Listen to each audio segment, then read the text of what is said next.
pessoal, nós estamos de volta para mais uma aula aqui no nosso LAC Concursos. Lembrando que esse é um programa muito bacana, né? Porque é um programa aí de gravação de pelo menos aí 4 temas de atualidade mês. O que significa dizer que o nosso material do LAC em atualidades é atualizadíssimo, né? Todos os meses nós temos pelo menos 2 horas de gravação para você. Sendo assim, o nosso Atualidades em Foco de hoje vai falar a respeito da queda de Alepo, né? Nós sabemos lá que os rebeldes da Síria perderam o controle dessa importante cidade no país, numa guerra civil que se arrasta aí ao longo dos últimos 4, 5 anos. Para a gente poder tentar entender essa temática, como sempre nós fazemos, nós precisamos entender os antecedentes dessa questão. Então vamos lá, vamos tentar entender esse tema. Primeiro, você se recorda que nós tivemos lá um movimento chamado Primavera Árabe. Essa Primavera Árabe, né, o termo primavera, sobre um possível florescimento, né, de um regime democrático entre países árabe-islâmicos, né, do norte da África e também do Oriente Médio. Esse movimento começa com a deposição relativamente pacífica do ditador da Tunísia, que já estava há 23 anos no poder, o Ben Ali. De lá, esse movimento se propaga para o Egito e nós temos a deposição do ditador, né, Hosni Mubarak, que já se encontrava no poder há quase 4 décadas. De lá, o movimento vai para a Líbia, com a deposição do coronel Muammar Gaddafi. De lá, nós temos um movimento indo para o Iêmen e, portanto, agora já no Oriente Médio, depondo, né, o ditador Abdullah Saleh, e dali esse movimento foi para a Síria. Na Síria, nós temos uma situação, né, um pouco diferente.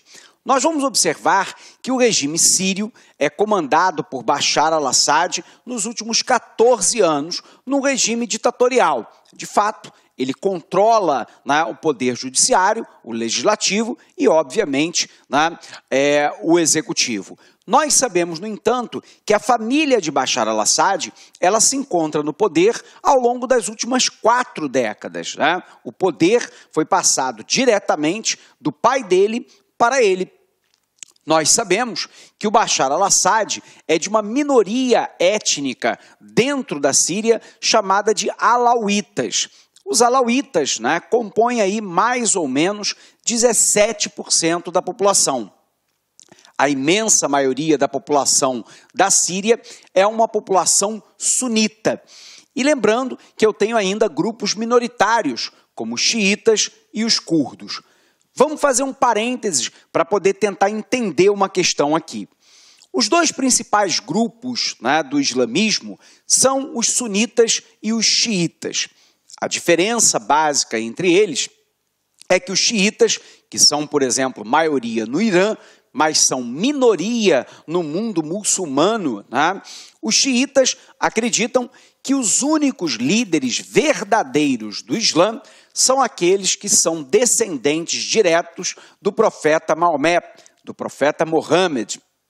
E, por um outro lado, a única fonte de conhecimento segura a respeito da vontade de Alá é o Alcorão ou o Corão. Os sunitas, né, eles acreditam que qualquer pessoa, né, que seja boa de coração pode ser um líder do Islã, e não somente os descendentes diretos do profeta Maomé.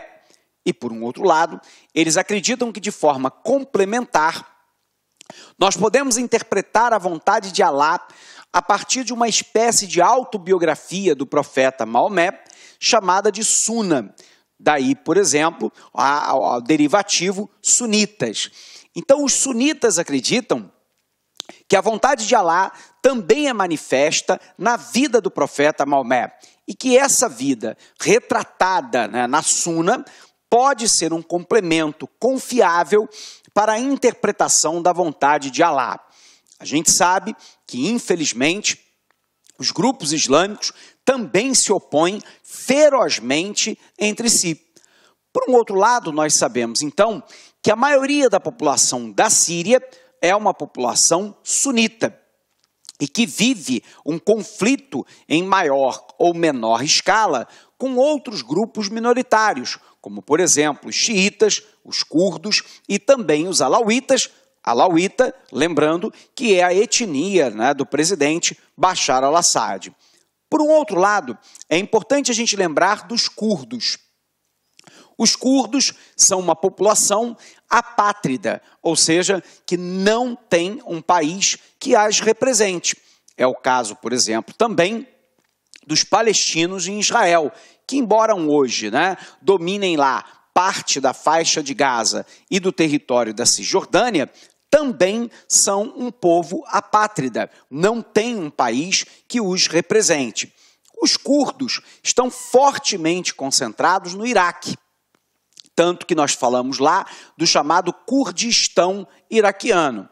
Porém, a etnia curda está espalhada em vários países do Oriente Médio, inclusive a Síria, a Turquia, o Iraque e outros mais, e reivindicam para si a criação do seu próprio país, que seria o Kurdistão. Inclusive, nós temos na Turquia, né, um grupo chamado PKK, né, que é, né, dos curdos, que muitas vezes se utiliza de atentados terroristas contra o governo da Turquia, numa reivindicação da criação do seu país e do seu reconhecimento. Nós vamos então observar que a Síria, né, ela era controlada com mão de ferro por Bashar al-Assad até o início da Primavera Árabe. Quando nós temos o surgimento da Primavera Árabe, né, o grupo dos sunitas, apoiados aí parcialmente pelos curdos e até por alguns xiitas, pegam em armas contra o governo de Bashar al-Assad. Esses são os chamados rebeldes. Esses rebeldes tomaram o controle de Alepo, que era uma das cidades mais importantes do país, a segunda cidade mais populosa, né, de toda a Síria, e que concentrava uma maioria de população sunita. Nós sabemos, então, que os rebeldes foram ganhando terreno, né, e chegaram a controlar uma parte significativa da Síria. Observe, contudo, que o desafio do governo da Síria não é simplesmente o movimento dos rebeldes, é também a existência do grupo Estado Islâmico. Vamos lembrar, o grupo Estado Islâmico é um grupo radical sunita.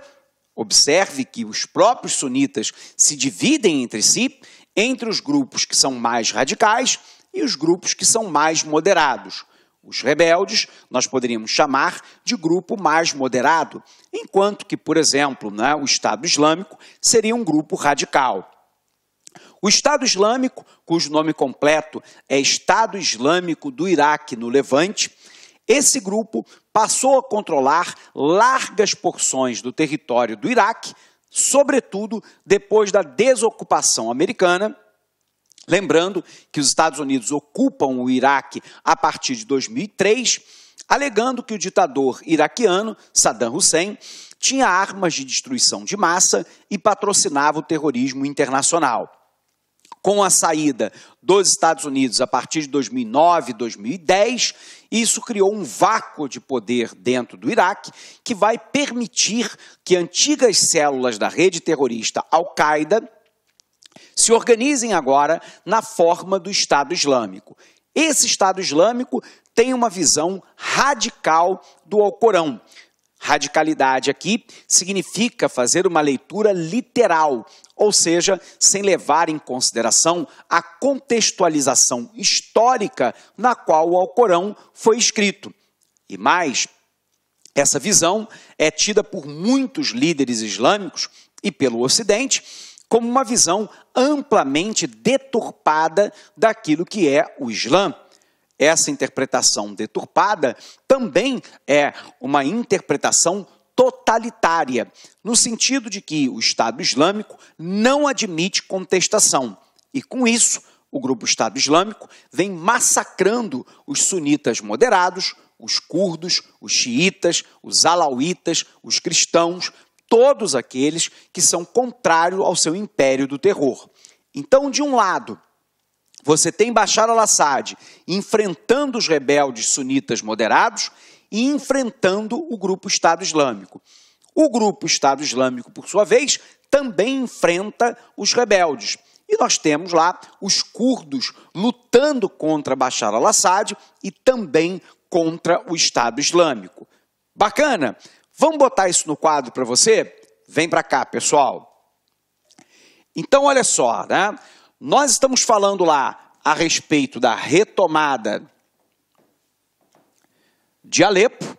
Olá, meus amigos! E aí, gostou da aula do professor? Quer continuar assistindo essa videoaula? Aliás, você quer fazer o nosso curso super competitivo do TJ de São Paulo 2017? Então convido vocês a acessarem lacconcurso.com.br, que eu tenho certeza absoluta que você vai fazer um investimento certeiro na sua vida.